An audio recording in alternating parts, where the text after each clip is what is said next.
Thiruvanmiyur cotton house இப்பொழுது OMR காரப்பாக்கத்தில் மே 29 பிரம்மாண்ட திறப்பு விழா.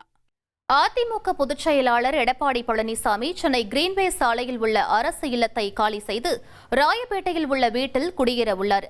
இதுகுறித்த செய்தியாளர் தாயுமானவன் வழங்கும் விரிவான தகவல்களை தற்போது பார்க்கலாம். தமிழக அரசினுடைய அதிகார மையங்களுள் ஒன்றாக விளங்குவது கிரீன்வே சாலை. இந்த கிரீன்வே சாலையில தான் பார்த்தோம்னா அமைச்சர்களுக்கான குடியிருப்புகள் அரசு சார்பில் ஒதுக்கீடு செய்வது வழக்கமாக இருந்து வருகிறது. பெரும்பாலான அமைச்சர்கள் இந்த கிரீன்வே சாலையில தான் தங்குவாங்க. அதே போல எதிர்க்கட்சி தலைவருக்கும் இந்த கிரீன்வே சாலையில தான் இல்லம் என்பது அரசு தரப்புல ஒதுக்கீடு செய்வது வழக்கமாக இருந்து வருகிறது.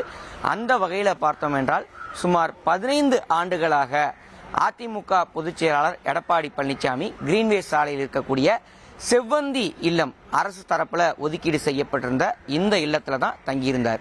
2011 பார்த்தோம்னா நெடுஞ்சாலைத்துறை அமைச்சராக அதிமுக அமைச்சரவையில் இடம்பெற்ற போது இந்த செவ்வந்தி இல்லம் அதிமுக பொதுச் செயலாளர் தற்போதைய பொதுச் செயலாளர் எடப்பாடி பழனிசாமிக்கு ஒதுக்கீடு செய்யப்பட்டது. அமைச்சராக இருந்த காலத்திலிருந்தே தொடர்ச்சியா இந்த இல்லத்தை தான் பயன்படுத்திட்டு வந்தார். 2016 மீண்டும் அதிமுக வெற்றி பெற்ற போது ஜெயலலிதா அவர்கள் மறைவுக்கு பிறகாக முதலமைச்சராக தேர்ந்தெடுக்கப்பட்ட போதும் கூட இதே இல்லத்துல தான் தங்கியிருந்தார்.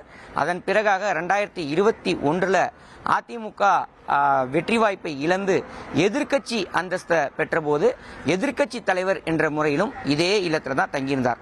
இப்படியாக 15 ஆண்டுகள் இபிஎஸ் அவர்கள் இந்த செவ்வந்தி இல்லத்துல தான் தங்கியிருந்தார். தொடர்ந்து தன்னுடைய அரசியல் பணி மற்றும் அரசு பணி என எல்லா பணிகளையுமே இந்த இல்லத்திலிருந்தே கவனித்து வந்திருந்தார். குறிப்பா இந்த இடைப்பட்ட காலத்தில் பார்த்தோம்னா ஒற்றை தலைமை விவகாரம், அதிமுகவில் தொடர்ந்து பல்வேறு விஷயங்கள், அணிகள் மாற்றம், காரசாரமான விவாதங்கள் உள்ளிட்ட பல்வேறு சூழல்கள் அனைத்தையுமே இந்த இல்லத்திலேருந்து தான் அவர் கையாண்டு வந்தார்.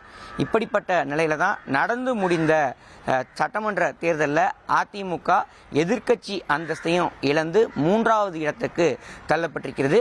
எனவே இந்த இல்லத்தை காலி செய்துவிட்டு வேறு வீட்டிற்கு செல்ல வேண்டிய சூழல் அதிமுக பொதுச் செயலாளர் எடப்பாடி பழனிசாமிக்கு ஏற்பட்டிருக்கிறது. இது மட்டுமல்லாம இந்த பகுதியில் இருக்கக்கூடிய மற்ற அமைச்சர்களுடைய இல்லங்கள், முன்னாள் அமைச்சர்கள், திமுக அமைச்சர்கள்லாம் இருந்தாங்க, அவர்களும் தற்போது காலி செய்துவிட்டு பொதுப்பணித்துறையிடம் ஒப்படைக்கக்கூடிய பணிகளில் ஈடுபட்டு இருக்கிறாங்க. பொதுப்பணித்துறை தரப்புல 1 மாத கால அவகாசம் வழங்கப்பட்டிருந்தது. ஒரு சிலர் கூடுதல் கால அவகாசத்தை கேட்டிருந்தாங்க. அந்த வகையில் இபிஎஸ் அவர்கள் தற்போது இந்த கிரீன்வே சாலை இல்லத்திற்கு மாற்றாக ராயப்பேட்டை அதிமுக தலைமை அலுவலகத்திற்கு அருகாமையில ஒரு குடியிருப்புக்கு தற்போது இன்றைய தினம் குடிபெயர்வதற்கான நடவடிக்கைகளில் ஈடுபட்டு இருக்கிறாரு. தொடர்ந்து கிரீன்வே சாலையில் இருக்கக்கூடிய பொருட்கள் அனைத்துமே அந்த புதிய வீட்டிற்கு ஷிஃப்ட் செய்யக்கூடிய பணிகள் விரைவில் நடைபெற இருக்கிறது.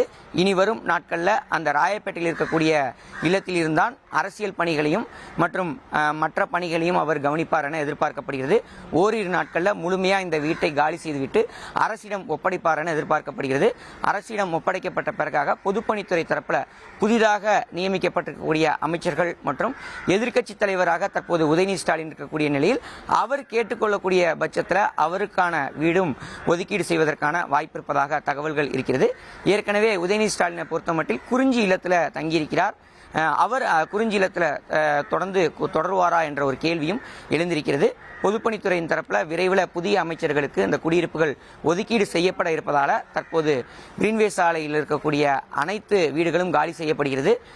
குறிப்பாக அதிமுக பொதுச் எடப்பாடி பழனிசாமி செவ்வந்தி இல்லத்தில் இருந்து ராயப்பேட்டையில் இருக்கக்கூடிய அதிமுக தலைமை அலுவலகத்திற்கு அருகாமையில் இருக்கக்கூடிய குடியிருப்புக்கு குடிபெயர இருக்கிறார் என்பது குறிப்பிடத்தக்கதாக பார்க்கப்படுகிறது. திருவான்மியூர் காட்டன் ஹவுஸ் இப்பொழுது OMR காரப்பாக்கத்தில் மே 29 பிரம்மாண்ட திறப்பு விழா.